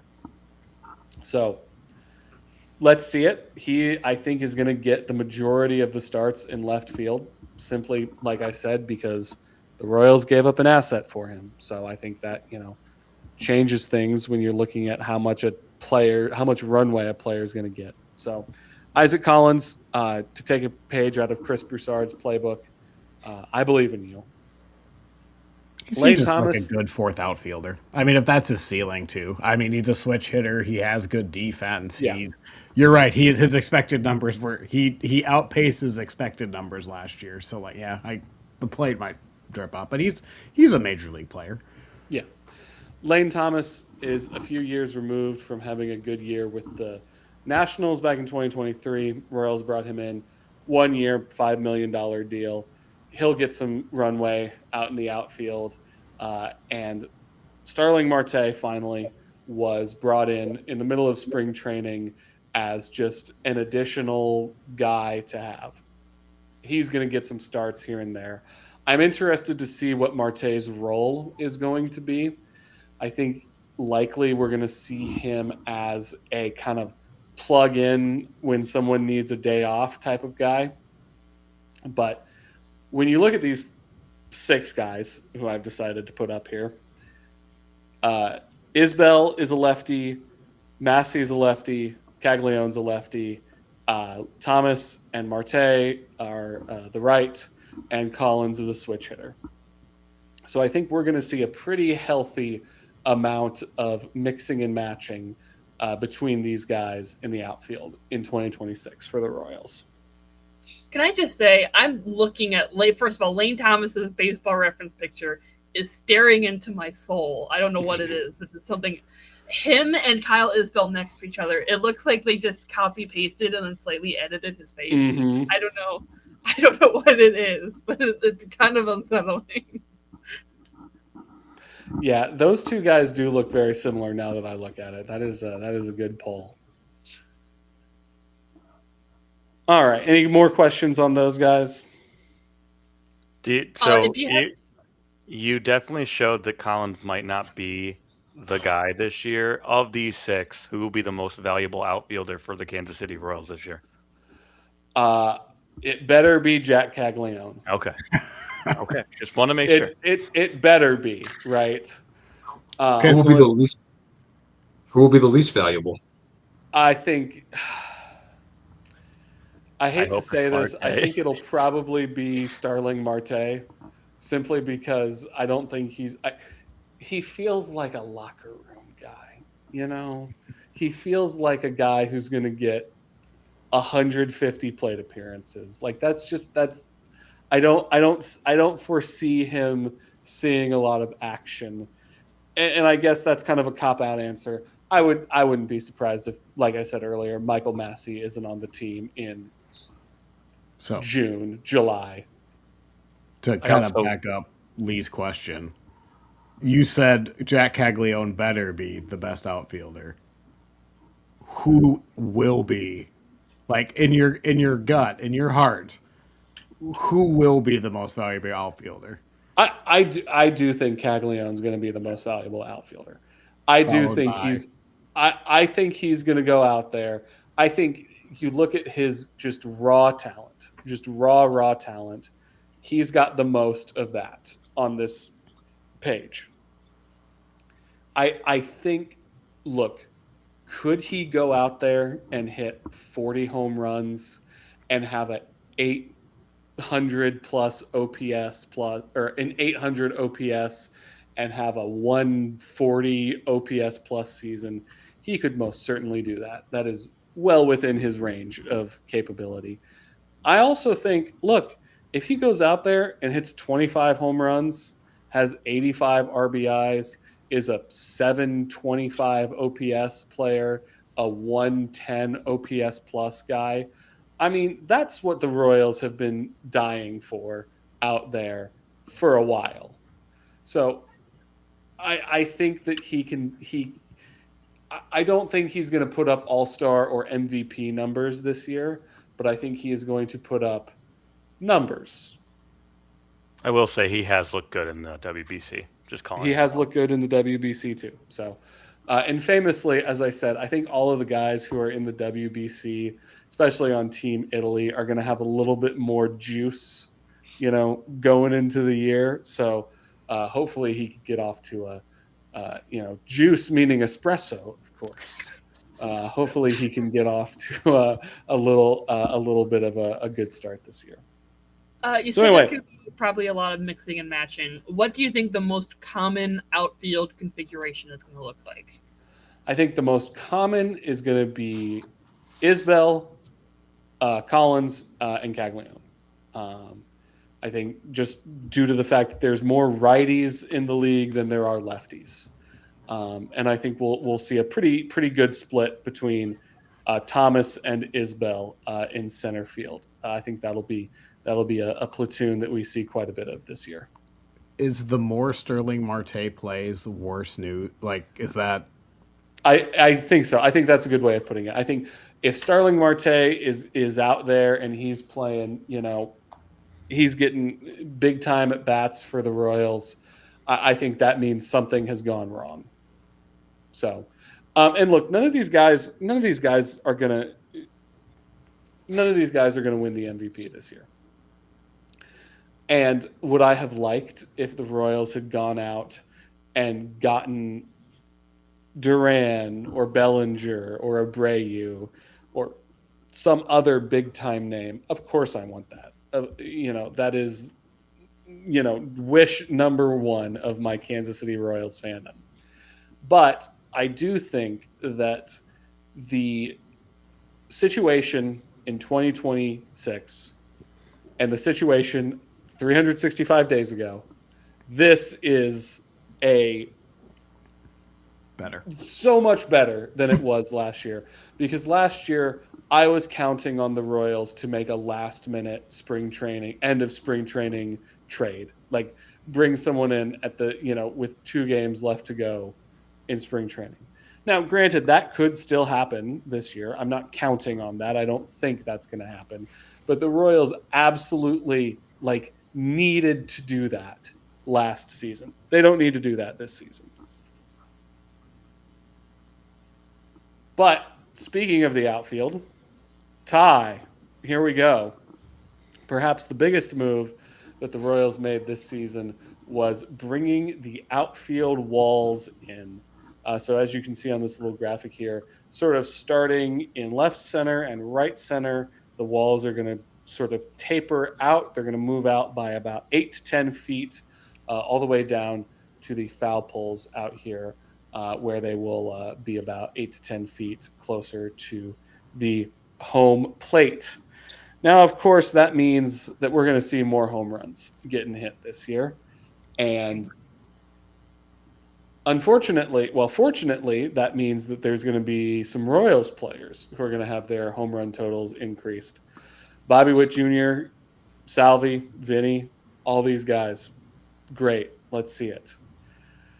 Unfortunately, however, both teams play the game in the same stadium, which means that some players by the name of perhaps Jose Ramirez, perhaps Byron Buxton, perhaps Mr. Murakami, they'll also be hitting some more home runs with this setup as it is. I think this is something the Royals have needed to do for a little while. This is going to pack some more seats into this area. We're going to have another party deck right here, right below the current party deck out in right field. It doesn't surprise me that they did this, and we'll see how this changes things. I think it'll be, very interesting to see what happens. There's such a thing as a Kauffman Stadium double. There's such a thing as a Kauffman Stadium out, where it's, a home run in 28 out of 30 parks or 27 out of 30 parks. So I think you kind of alluded to it, but just for clarification, do you believe it's going to hurt or help the Royals more? I think it is going to help the Royals just because of the pitching staff that they have, the kind of pitchers that they have, a lot of guys who keep the ball on the ground. I think this is going to help the Royals this season. And I think that this is going to be a net positive change. And look, the first time that the Royals lose a game in Kauffman Stadium because Buxton or Ramirez or whomever hits a ball, right into the first row of the seats that they've brought in, some stupid, beat writer is going to write an article. Oh, they brought the fences in. Oh, good job. Oh, it really worked out for you, didn't it? Stop it. Okay. It's a terrible Ann Rodgers impersonation. I don't even know who what she's I've met Ann Rodgers. It's going to be Byron Buxton, nice. By the way. He is going to be the one that does it. Yeah. I hope so. But also, when Buxton hits a home run, it's not a wall scraper. That sucker goes. But I think and like here's Ryan Kreidler or Orlando Arcia, like that's where it's going to be infuriating. Yeah. I'm going to be honest. As someone whose stadium recently made a similar change in moving in center field by about 10 feet, I'm going to be honest. There are a lot of times where an opposing team hits a home run and because the fence was clearly moved in and it's like very obvious where it used to be, I go, well, that wouldn't have been a home run 3 years ago. I mean, I still do that Yeah. all the time. So Yeah, there's going to be you're going to be a doing that. lot of that. So anyway, again, I think let's give it a whole season and let's see. With that being said, here we go. These are some other options: bench / utility. John Rave, Tyler Tolbert, Nick Lofton. Whatever. If the Royals want to carry, however many guys, we'll see. Rave, he doesn't really excite me. Nick Lofton's doing pretty well in spring training, but I suspect this position is probably going to go to Tyler Tolbert just because he's the youngest. He's the guy who we've seen the least of. And I think most fans would probably just, let's see someone who we haven't really seen before. So these three guys are fighting for a spot on the bench, pretty much. And is there anyone in AAA that might be fighting for it as well, or is it really just... We'll get into that in a moment here. But this is just for right now. These are just kind of the sort of major league guys who are kind of the named players who are in these battles. So anyway, then we'll go into starting pitchers, the main five. We got 5 real nice looking starting pitchers here. This is something that the Royals have kind of, really built their team around. Michael Wacha, he signed a deal in offseason 24. Chris Bubich broke out on the scene last year. Noah Cameron, again, rookie last season, had a really nice rookie season. Cole Reagan's coming back from injury. Seth Lugo coming back from injury. All 5 of these guys are guys who could be a, starting pitcher on 29 out of 29 other teams. And I think that when you have 5 guys on your pitching staff who you can say that about, that means you're going to be in pretty good shape. Who do you feel best about out of this group coming into this year, and who do you feel worst about? I think Cole Reagans is the guy who I feel best about. And I'll talk a little bit more about him when we get into the goals for this season. Cole Reagans I feel best about. And maybe if I had to say, Cole Reagans is 1A who I feel best about. Noah Cameron is 1B on that list.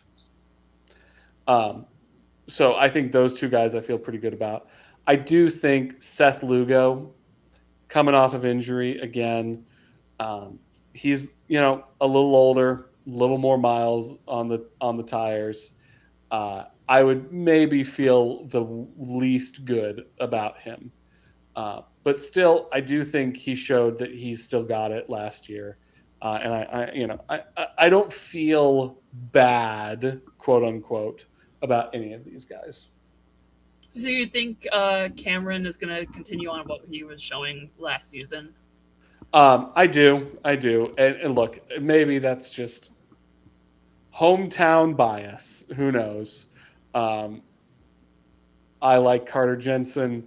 I like Noah Cameron. They're both hometown guys. So, I'll fully recognize that. But I feel pretty good about Noah Cameron. And I feel pretty good about the rest of the guys on this pitching staff. I've said it a couple times. I still think there's Wacha and Lugo are just a little bit that they're not a ticking time bomb, but like there's going to be a year in the next 2 or 3 years where they're not major league pitchers anymore. And it's going to come in a hurry. So like that's my concern over at least 2 of these guys. Yeah, and I would say, look, even if these 2 guys are not as good as they've been in the past. I still think they're good professional starting pitchers Right. who are at least going to give you decent innings. It's still the best rotation in the division. Be It honest. yeah yeah.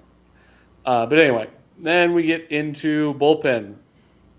Here's the front of the bullpen. Speaking of hometown heroes, we got Mr. Alex Lang coming over from the Detroit Tigers after his 1 inning of work in 2025. Daniel Lynch is a guy who's been with the team for a while. I actually like Daniel Lynch quite a bit. I'm happy that he's kind of finally found a role with the team. He came up at first as a starter, kind of struggled in that role, and I think he's really found his footing in this sort of front end of the bullpen, innings eating type of guy. Nick Mears was a part of that Isaac Collins trade. Seems like a decent sort of middle relief type of player. And then Bailey Falter's likely going to be the long man out of the bullpen. I don't want to see much of him this season, to put it briefly. He's not very good. And they traded for him at the trade deadline last year. He's not, I don't think he has any options left because he's a little bit older player. I saw him in spring training, and he was not good, and he was not good with his time on the Royals last year. But I do also think he is a guy who could eat a lot of innings if need be, and could also do that for a lot of other teams in the league. I'll say for Alex Lang, as someone who's watched him the whole career he's had in the major leagues, however short that's been, his 1 inning last year, he had a walk, a hit by pitch, a strikeout, and it ended up with no runs given. Yeah. That's pretty typical for a typical outing. He has very good stuff, but just has zero idea of where it's going. So that's a lot of the stuff you'll see from him. He does have good stuff, just zero command, and just kind of no idea where it's going to end up. Yeah, and again, he's been around for a few years now, and I think again, like I said, the story, he's from he went to the same high school as me. We've got a lot of guys on this team who are local guys. He's one of them, and so it is. Hopefully he has a decent little year with the Royals this year, and then all these guys I think are all halfway at least decent options for the front end of a bullpen. And then we get into the back end of the bullpen. John Schreiber, he's been good in his time with the Royals. Nice little 7th, 8th inning guy. Free agent signing that has worked out pretty well. Carlos Estevez led the league in saves last year. Didn't see that coming at the beginning of the year, and toward the middle of the year, he made a lot of those. He made us sweat in a lot of those saves that he had. But nonetheless, all-star, led the league in saves. He's probably at least going to start the year as the closer. Lucas Erceg, traded for during the offseason in 24. He has been pretty lights out with the Royals during his time. And I think if I had to guess, I would say he might even end up supplanting Estevez in that closer role. I think the team really likes him, and I think he's probably going to be the closer going forward. He hasn't even hit arbitration yet. So I think he's a really good pitcher, and I could see him being a Royal for some years to come. And then finally, Matt Strom, the Royals traded for during the offseason this year. Strom actually came up with the Royals. He made his debut originally in Kansas City. He's a pretty good pitcher, left-handed bullpen guy. He's pretty good, and I think he is one of the better non-closing relief pitchers that are in MLB right now. So Strom, Erceg, Estevez, Schreiber, I think are really going to be getting it done for the Royals in the back half of games this year. I just really like this bullpen. Really no other comment. That's just a really good back end, like back four. It's very good. Yeah, absolutely. So anyway, there's that. Oh, Other I had pitcher. a question about Estevez. Sorry. Oh yeah, go ahead. So, I've seen a lot of stuff about how he had a huge velo drop in his spring training appearances. Is there concern about that, or like an injury, or is that just kind of like ramping up to spring training normal, kind of? I'm not sure. I haven't seen anything that would suggest that. Just imagine that is, spring training. He's not, throwing the ball as hard as he possibly can every pitch. But yeah, I have not seen anything that would indicate that there's anything like that going on. Okay, I was just curious about that because I saw in my Dynasty League there was like a huge conversation about it. So, Yeah, I haven't seen that, or I haven't seen anything that would indicate that there's something going on. So, anyway, other pitching options: Luwinder Avila. He had a little cup of coffee with the Royals last year. Pretty good. He's a top prospect. I expect to see at some point we'll see some of him this year if any injuries or whatnot happens. Looks like he's done a pretty equal amount of starting and coming out of the bullpen in the minor leagues. So I definitely think we're going to see some of him at some point this year. Stephen Kolek and Ryan Bergert are the two guys that the Royals got for Freddie Fermin in that trade last season. I think both of these guys are probably going to start the year at AAA Omaha. I think both were rookies last season, or one was a rookie and one was a sophomore. But I think both of these guys are going to start the year down in AAA. I would imagine that, again, if we do see a last-minute move or if we do see some injuries, I would imagine these two guys are going to be coming up and filling in, which I feel great about because I think both of these guys were pretty good during their time with the Royals last season.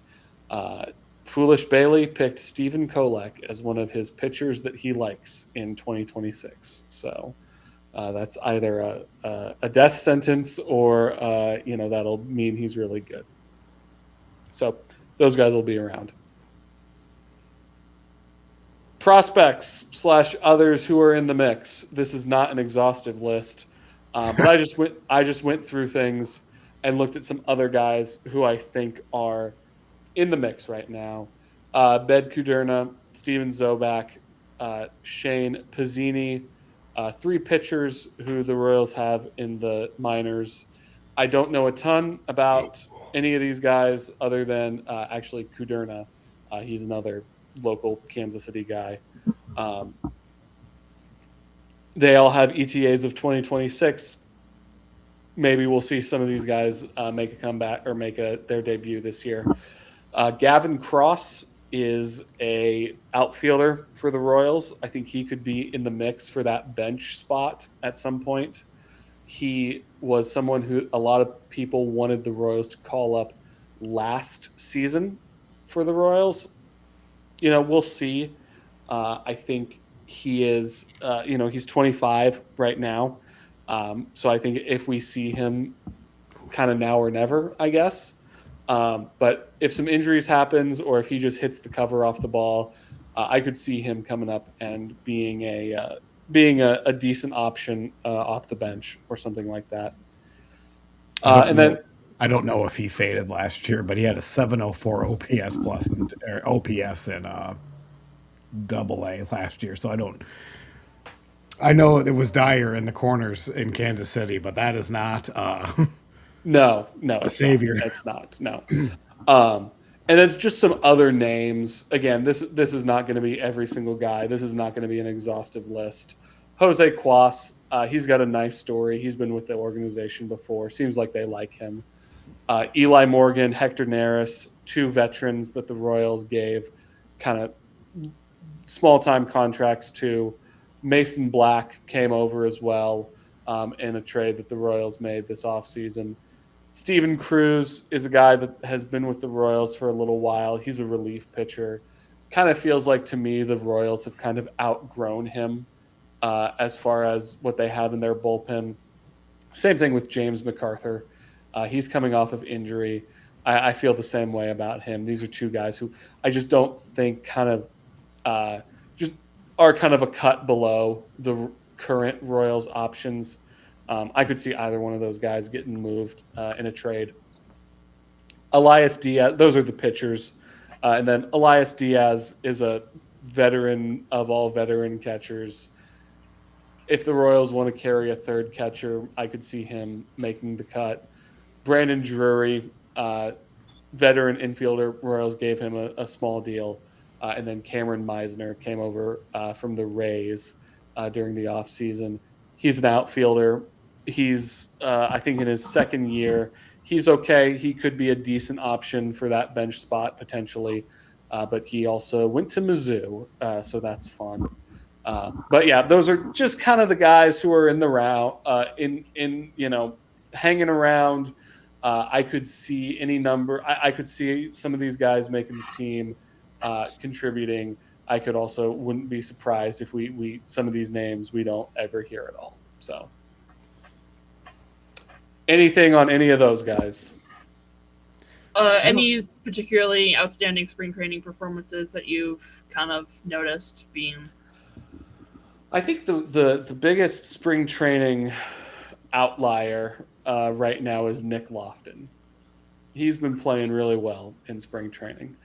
I think for some of these guys, it helps that the WBC is going on and that a lot of the Royals' good players are not in camp. I think that certainly does help the case for him. But as far as spring training performances and guys who are just hitting really well, I know that Massey and Lofton are doing pretty well in spring training. We'll see. But I think as far as the specific roster battles, just guys who are battling to be on the roster, the Royals don't have a ton of that this season. As far as that is concerned, maybe a bench spot, maybe if, we want to get funky with who we want as like the long guy in the bullpen. But as far as who's going to be on the roster, I think it's pretty cut and dry. So anyway, there's that. Let's talk about some goals. Here's goals for 2025. Win more games than they did, goals for 2026. Win more games than they won in 2025. That is, of course, a perennial goal for every team to win more than you did last year. Return to the postseason. Again, that is, for most teams, a perennial goal every year. Salvador Perez needs 15 home runs to be the all-time home run hitter in Kansas City. So he needs 15 home runs, so let's stay healthy and do that. As I said earlier, Jack Caglione breaks out. Vinny, I think Vinny needs an all-star appearance. I mean, can you imagine Vinny at the all-star game? I mean, I talked about memes earlier, but I mean, Vinny on that type of stage, let's see it. Michael Garcia, stay the course. India bounces back. Collins / Massey / Thomas. One of these guys steps out of the fog and is there. Is a guy who you can rely on and depend on. And then finally, just health. Health. A couple older guys on this team didn't have great health last year. So for the Royals, just stay healthy. And that'll be what the Royals need to have a successful season. And so finally, with that, stretch goals. Let's talk about some stretch goals here. Win 90-plus games. So hit that threshold and just, it's been a while since the Royals have hit that threshold. 2015, they won 90-plus games. And prior to that, they hadn't won 90-plus games since like 1991 or 1992 or something like that. So let's hit that mark. Win the division. I think that's tough to see the Royals winning the division, in my opinion, just because I do think this is the Tigers' all-in season. Mm-hmm. I think it's Bringing- possible. The Royals have a lot of good players that they can definitely compete, especially if they end up winning a lot of games against the Tigers. I don't think it's impossible. And as I've said, the Royals are second in division odds right now. But it kind of feels like, the Tigers, this is the year where they're putting all the chips into the middle of the table. Maybe not all the chips, but they're putting a lot of the chips. This is the last year of Skubal. This is, you're bringing in Framber Valdez, you're bringing in Verlander. I think the Tigers are really trying to make it this year. So I think it's going to be difficult for the Royals to win the division, but not impossible. But that's why I put it as a stretch goal. But if they do make the playoffs, make it to the ALCS. And the reason why I say that is further than they made it the last time they were in the playoffs. And I think the last time the Royals were in the playoffs, it was a little bit awkward because, at least for me, and I think for a lot of people in the Royals fandom, the last time the Royals made the playoffs, they won the World Series. And the only thing I had ever seen the Royals do in my life when they made the playoffs was go to the World Series. So the expectation was a little bit off there for the Royals. Now, having a postseason appearance where they fell short of making the World Series, well, now let's just get further than we did the last time we were in the postseason.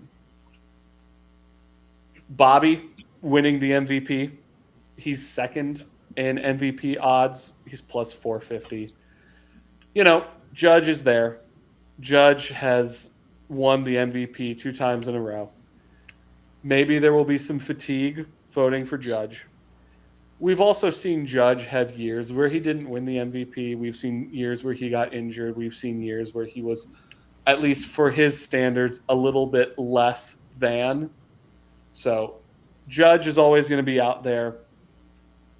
Is the big dumper going to hit 60 home runs again? I mean, who knows?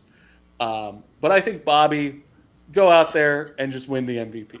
Let's do it. Maybe someone else breaks out. Maybe we see Nick Kurtz or Junior Caminero or someone like that, break out and win the AL MVP. But, Bobby, in my opinion, he should go out there and win that this year. Cole Reagan's Cy Young. Put it all together, man. Same logic as I used with Aaron Judge. Skubal's won it twice in a row. So maybe there will be some fatigue in voters voting for him. I think he's someone who's been put as a Cy Young candidate on some occasions. He's 4th in Cy Young odds, plus 1,200. I don't put that as a huge possibility, but that's why I say it's a stretch goal. I think if he puts it all together and has, 300 strikeouts and puts it all into one package this year, I could definitely see him fighting for that Cy Young. And then finally, Carter Jensen, Rookie of the Year. Again, he's 4th in those odds, plus 700. I would say that with him, he really flashed some good stuff last season. Well, he had a cup of coffee last season, but it was strong coffee. And he's also got the angle of hometown guy. And I think that kind of helps with a Rookie of the Year vote, is that a guy doing that for their hometown team tends to help a little bit. But we'll see when McGonigal comes up, and we'll see what happens with some other factors as far as Rookie of the Year. So I feel like Rookie of the Year, it's 50% of the time it's the guy you expect the most, and 50% of the time it's like someone that no one expected. I feel like that's how it always ends up being. Yeah. So anyway, but FanDuel, they have odds where you can parlay, these awards. So maybe I'll put some action on Bobby MVP parlayed with Jensen Rookie of the Year. That was going to be my question. I was going to ask you. So you're going to put $100 on one of these, and I assume Bobby was going to be the answer. But you know what? I might put a little action on some of these awards votes for the Royals.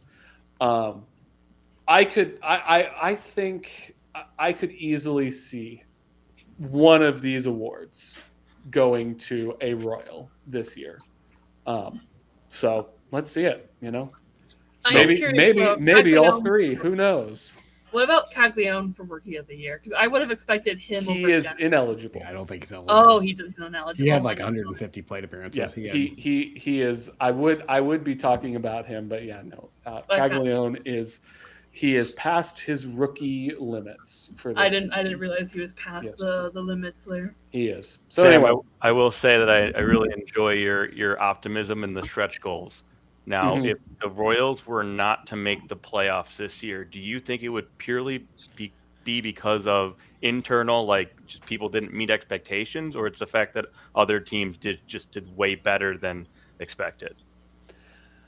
I think for me personally, if this team competes, plays to its potential, there is no excuse for not making the playoffs. So if this team does not make the playoffs, that means that it did not. Uh, I think that would be. I think my expectation is that they make the playoffs. Okay. Now, a lot of things could happen. You can miss the playoffs by one game due to no fault of your own. But I think You for could go me, on a 15-game losing streak. I mean, exactly. And I think for me personally, you look at this division, you look at the other teams in the American League, and you look at just this team and the amount of talent that is present on this team. I think there is no excuse for not making the playoffs. And I mean, look, how good are the White Sox going to be this year? We all agree that they're going to be improved. But, they're not going to be fighting for the playoffs. The Twins, again, same thing. They're not going to be fighting for the playoffs. The Guardians are always there, but I feel like the Guardians have kind of, they had a lot go right for them last year.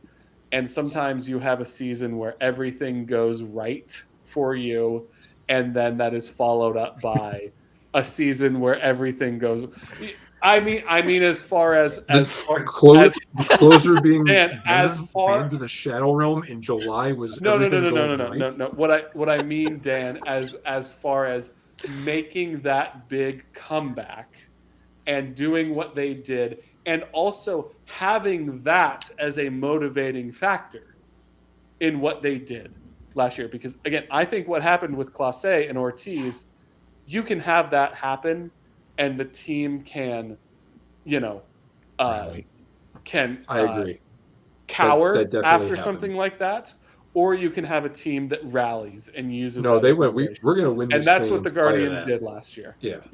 And I wonder if after all of the emotion and all of the kind of everything that happened with the Guardians, just naturally, I could see them taking a step in the wrong direction in 2026. I didn't mean to sidetrack you. That's an interesting. No. That's glad you legitimate. That's I think I phrased that wrong when I was saying that. But anyway. I do like how Cleveland has kind of caught astray on all of the season previews so far. So the attitude's kind of been like, well, they're kind of fake division winners because they shouldn't have won it last year, but they did, and they always do it. So Cleveland's there, I guess. Yeah, no, and again, it's a testament to that organization that no one here is going to say, oh, well, Cleveland, they're not going to, stick a fork in them, But I do think that with everything that the Royals have, and with the division that they're in, and with the American League, I think is maybe for a step behind the National League. I see the Royals have a very clear playoff path in front of them. I think that's very fair. And so let's see it. Let's do it. So yeah. Anyway, and then the last slide of my presentation is just questions. If anyone has anything that they are wanting to discuss, but for me, that's what I've got for my Royals season preview. I wouldn't say it's a question. I'd say like, are you concerned at all that there's like no reinforcements in the minors? Um, I think Keeping in the context of playoffs or bust. in the context of playoffs or bust, there's no one who's going to come up from the minors this year and be Right. a significant contributing member of the team. But how many teams who are contenders have that? How many contending teams have a guy who's a rookie who comes up and is a big time contributing play? I mean, yes, certainly it happens. I'm not saying it doesn't, but that's not the Not the norm. orthodox, you know, Right. way that things go. I would say you're right. Like, and it does seem like if there's ever like a script for a successful season, there's always that rookie that comes out of nowhere and like they're now a long term building block. Like that does happen. But I even mean like their ceiling is. I don't want to say capped because like you have Garcia, you have Pasquantino, you have Witt, you have the pitching staff. Like they have a high ceiling. Don't get me wrong, but you don't have a rookie that's going to also like push that up. Like anyone that's coming to push that up. Like it's all now they're like a couple years away. It's all rookie ball. So like to me, in order for a prospect to have an impact on this team, it's a who did they get traded for at the Well, and deadline? I think the other part of it is that the prospects are starting the year with the team Right. in Caglione and in Jensen, right? Is that you're not, it's hampered by the fact that sure the Royals don't have a lot of prospects in the minors, but the prospects are here. They have arrived. And so, who knows? But here's the other thing. They've got a lot of guys who are 2027, 2028 and beyond in their farm system. I could see after the draft this year, I could see the Royals farm system being more highly regarded. I'm not going to say that they're going to suddenly have a top 10 farm system, but I think after the draft, the way things are currently constructed, I could see the Royals climbing those ranks. Like and not for nothing, like they do have of their top 8 prospects, 1, 2, 3, 4, literally top 7 are in rookie ball. Yeah, Some are in high A. yeah, So like you could have a few of them in double A, in which case like that's still not they're likely not going to debut this year at all, but at least like going sure. into 2027, at least you have some guys who can maybe knock on the door. Where this year it just seems like you're kind of going without like the extra lifeboat. Yeah, yeah. Sam, on a scale of 1 to 10, how surprised would you be if the Royals, so let's say at the trade deadline, you guys are over 500, you're second place in the division. Scale 1 to 10, how surprised would you be that they go and get an impact? I assume bat would be the most realistic for this year. How Yeah. surprised would you be that that actually occurs? I would not be surprised in the least bit. Okay. And I think there's been a lot of discussion about how the Royals are playing for the trade deadline. And if we get to the trade deadline and let's say the Royals are, a game out of the division or even leading the division, I could see them. We talked about the other pitching options. I could see one of those guys getting dealt and slash or a top prospect for insert name here. Or even Massey at that point, right? Massey or someone, yeah, depending. Excuse me. Depending on how things are going, I would not be surprised at all if the Royals made a big time move at the trade deadline. What would you want to upgrade most in that instance? Is it still the outfield or is it something else at this point? I think it would still be the outfield, and I think that it would, depending on, if, like I said, if Caglione is breaking out and Collins is giving you solid play, I think you start looking a little sideways at Jonathan India if he's not producing. So I could see it most likely would be the outfield, but I could also see it not being that. All right. Well, any other thoughts on the Royals? Let's Good luck do in it. your fight for first place, man. Let's do it. 2026 is. I'm excited. I'm jazzed, and I think that no one saw it coming in 2024, and I think this is a team that has was maybe a year ahead of where they should have been, and now we're we're at the time where it's time to go. You're there. So This is the actual timeline that you would have expected in 2020. yep, this is the actual timeline where they're supposed to be competing and contending and winning games. So we need to do it. There's no more excuses this year. Looking forward to it.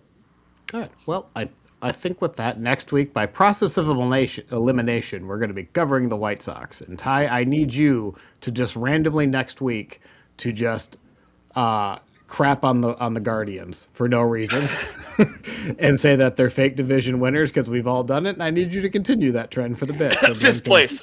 That's right. I would like to remind everybody that Ty gave the Guardians offseason a B. This is true, So, which was a thing He's a that White Ty Sox did fan. say. He has poor judgment. It's That's what I'm saying. And if Ty would I don't like have to to be maybe take consistent. something back, this might be a good time to do it. But They'll still be there. they will be. So anyway, we'll talk about the White Sox next week, and then after that, I think we have opening day baseball. So we've done it. So okay, with that, we will see you guys.